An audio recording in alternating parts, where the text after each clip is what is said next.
sized envelope. So you're not going to get dinged for sending it because it's too big of an envelope. So that's the first thing to think about. You can get these anywhere. I get mine at Staples.com. If there was a local office supply store here that sold in the Kent Valley where I am, I'd get them there, but I get them from Staples.com. You can get them from any office supply store. So again, it's the number 12 envelope. Prices are very comparable to a number 10. I mean, they're slightly more expensive, but you may be talking a penny, penny and a half per envelope. So I mean, you know, it's almost a wash versus a regular number 10 envelope. Again, you don't see it here because I couldn't find his exact envelope. But when he sent this out, he actually put, he did one of two things, and he may have done both. I believe he put his name and his business name as the return address. And the reason for that is these are past clients. So presumably they know and at least recognize your name. So having your name on the outside of the envelope probably does a little bit of work for you in making sure that gets open.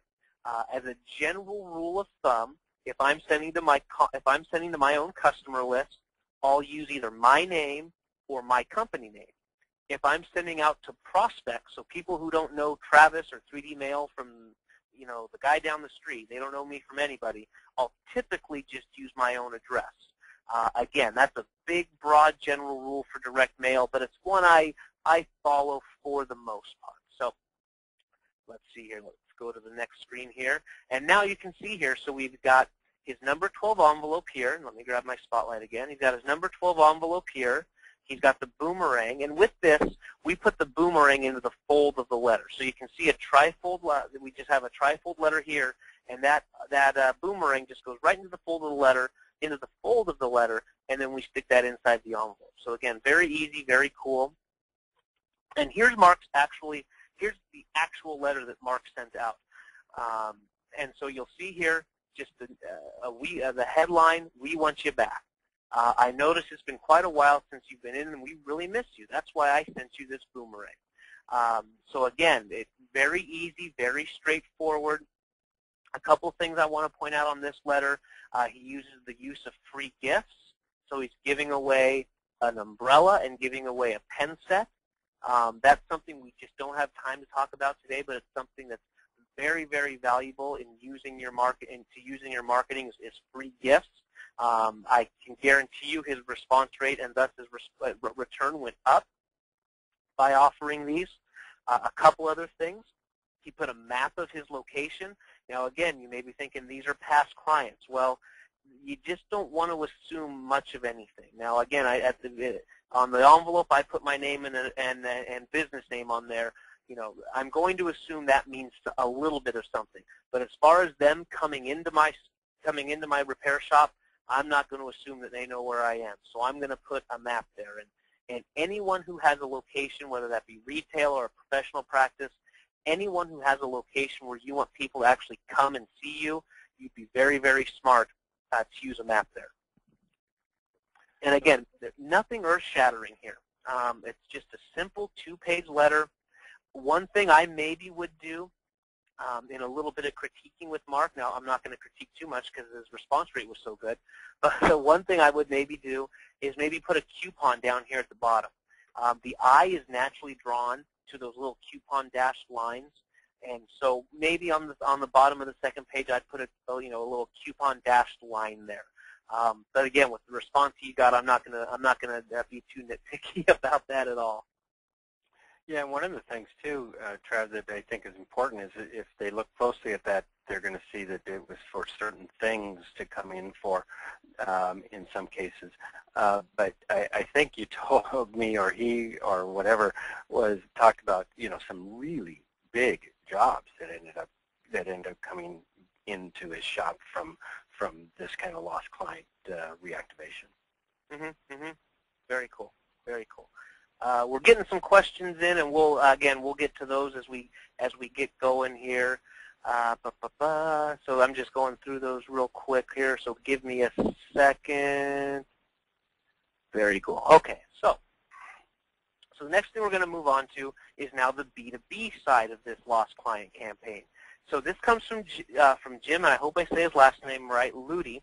He sells from Gel Light Candle Corp in Mentor, Ohio, and he sells ready to sell, in quotes there, candle displays to gift shops and other retail stores. So if you can imagine it, when you order some candles from him, they come in this big display, big box display, and all the owner of the store literally has to do is pull back the front of the box, and it's like a ready-to-go assembly of stuff and of candles. Now I know you guys have all seen those before. So he sells these to gift shops and retail stores. And the last report I had was a 31% response rate from him, so pretty darn good. So we're going to show you those examples here.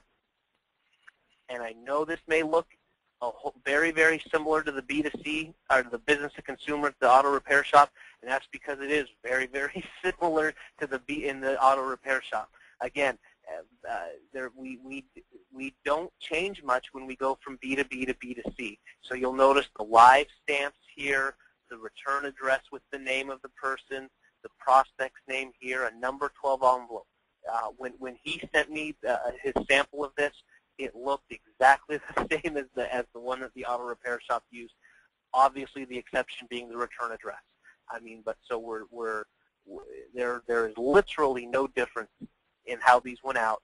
And again, I mean, the exact same thing, almost the same letter. I really want you back, the boomerang. And here's his actual letter here. A couple things I'll point out. Well, the first thing I'll point out is it doesn't look a whole lot different than the auto repair shop one. A few things he did is he personalized it, which is always a smart thing to do in any kind of direct mail you're doing.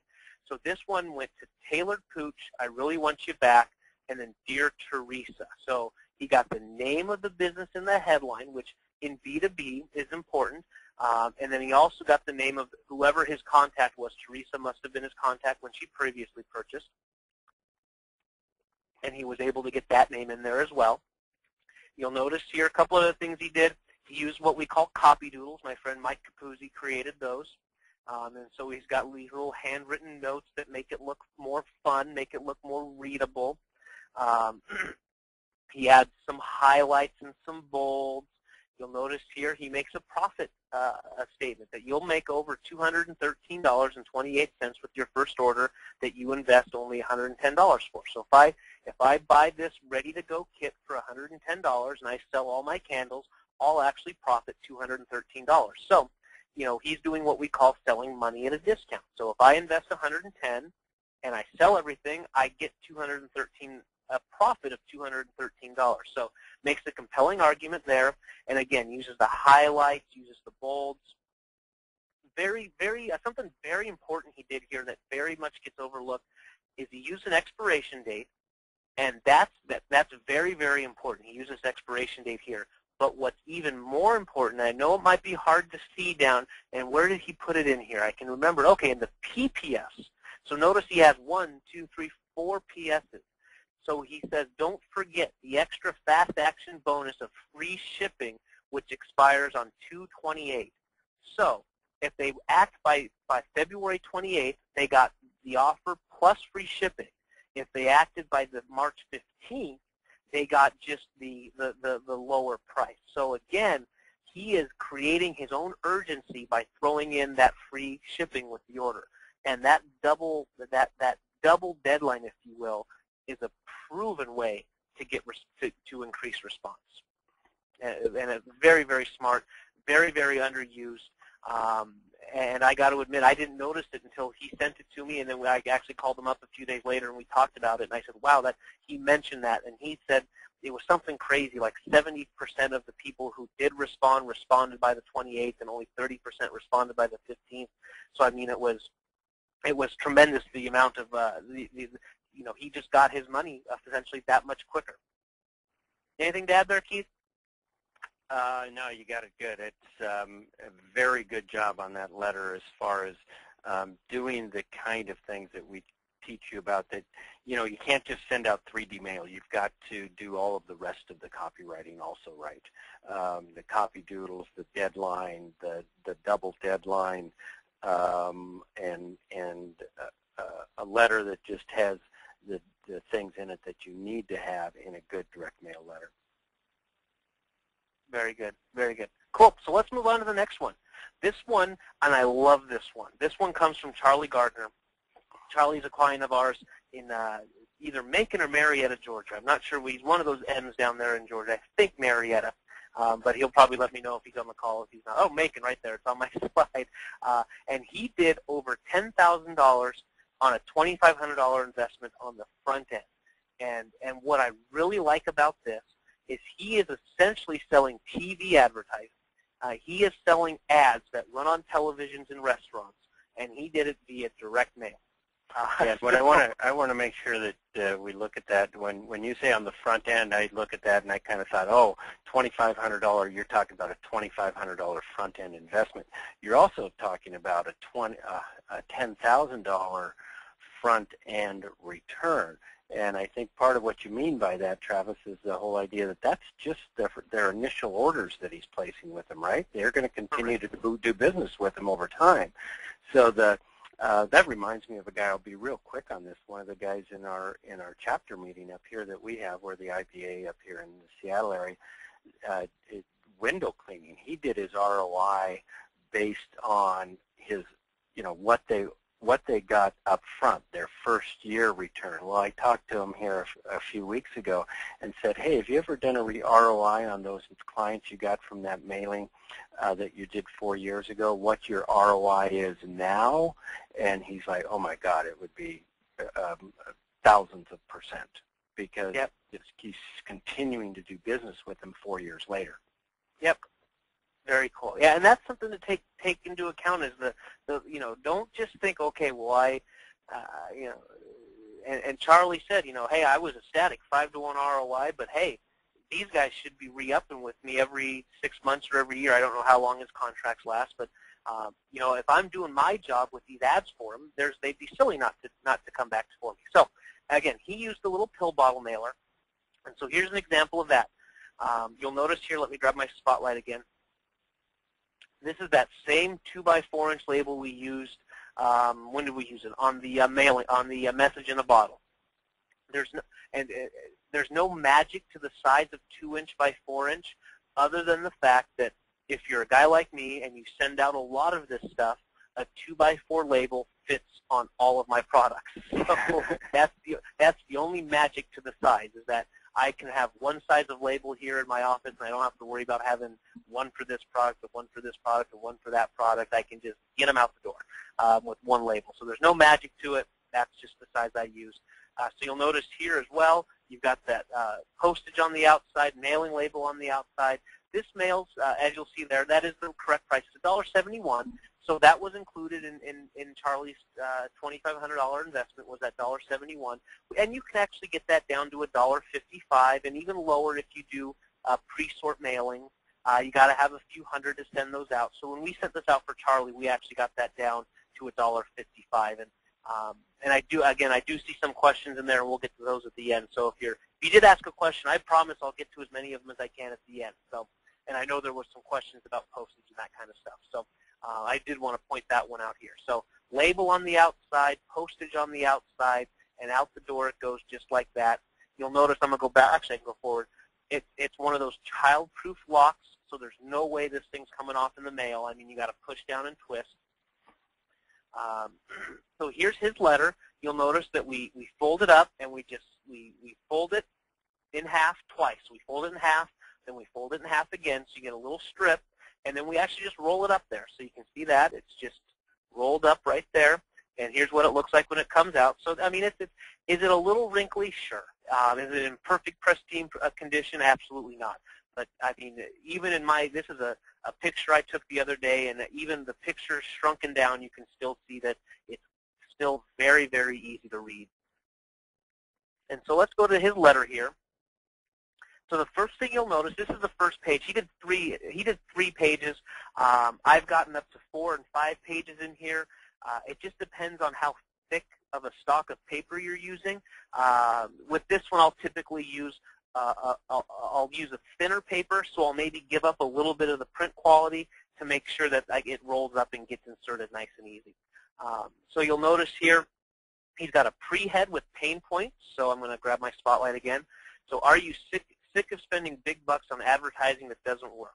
Looking for something new and exciting that will cut through the advertising clutter? What's something new and unique that demands attention? So again, he's got a pre-head up here. and then a curiosity-driven headline. This is just what the doctor ordered. Now, just what the doctor ordered may not work with a bank bag. In fact, I probably would advise against you using it with the bank bag. However, it fits perfect into his theme with the message, or not message in the bottle, with the pill bottle. So again, dear make and business owner, I hope you find this mailing unique and creative. Unfortunately, to reach prospective customers these days, you might need to be creative and a little bit crazy. So he actually addresses the elephant in the room at the time, which is, why the heck am I getting this pill bottle? So he answers it with the headline, this is just what the doctor orders, and then he answers it right away in the very first paragraph of his body copy saying, hey, I know it's busy out there, I know it's crazy, and boy, I got to do something to get your attention. So instead of avoiding it, he actually brings it up and turns it into a positive. He turns it into something of hey, this is so important, I had to get your attention, and the best way I knew how to do it was to send this thing to you. So again, curiosity headline, pre-head. Here's the second page of his letter. You'll notice that there's testimonials here. Let me grab my spotlight again so you can see. He's got his testimonials here. This one's from Mickey Farmer. He's got another one here from Bill Nettleton of Wine Styles.